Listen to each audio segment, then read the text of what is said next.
একদিন একটি মেয়ে নদীতে গোসল করছিল। হঠাৎ সে দেখলো পানির ভেতরে কিছু একটা নড়াচড়া করছে। একটা ছোট্ট অ্যানাকোন্ডা সাঁতার কাটছে। মেয়েটি কিন্তু ভয় পেল না, আস্তে করে অ্যানাকোন্ডাটিকে কোলে তুলে নিল আর বাড়িতে নিয়ে গেল। বাড়ির সামনে ছোট্ট পুকুরে ছেড়ে দিল। প্রতিদিন খাবার দেয়, যত্ন করে। অল্প কিছুদিনের মধ্যেই ছোট্ট অ্যানাকোন্ডা বিশাল বড় হয়ে গেল। খবর ছড়িয়ে পড়ল গ্রামে গ্রামে।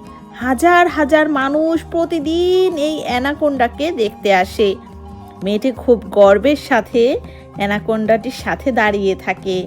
সবাই দেখতে আসে, মেয়েটি খুব খুশি হয়। কিন্তু ফরেস্ট ডিপার্টমেন্টে খবরটি পৌঁছে গেল। তারা এসে ক্রেন দিয়ে অ্যানাকোন্ডাটিকে ট্রাকে তুলে নিয়ে গেল। মেয়েটি কাঁদতে থাকলো, কিছুই করতে পারলো না। কিন্তু ট্রাক শহরে পৌঁছাতেই শুরু হয়ে গেল ভয়ঙ্কর ঝড় আর বন্যা। মানুষ চারিদিকে ডুবে যাচ্ছিল। ঠিক তখনই বন্দি অ্যানাকোন্ডা কাঁচ ভেঙে বেরিয়ে এলো। বিশাল শরীর দিয়ে সে সেতুর মতো ভেসে রইল পানির উপরে। মানুষজন একে একে পিছে উঠে বেঁচে গেল। সবাইকে বাঁচানোর কারণে ফরেস্ট ডিপার্টমেন্ট মেয়েটিকে ধন্যবাদ জানালো।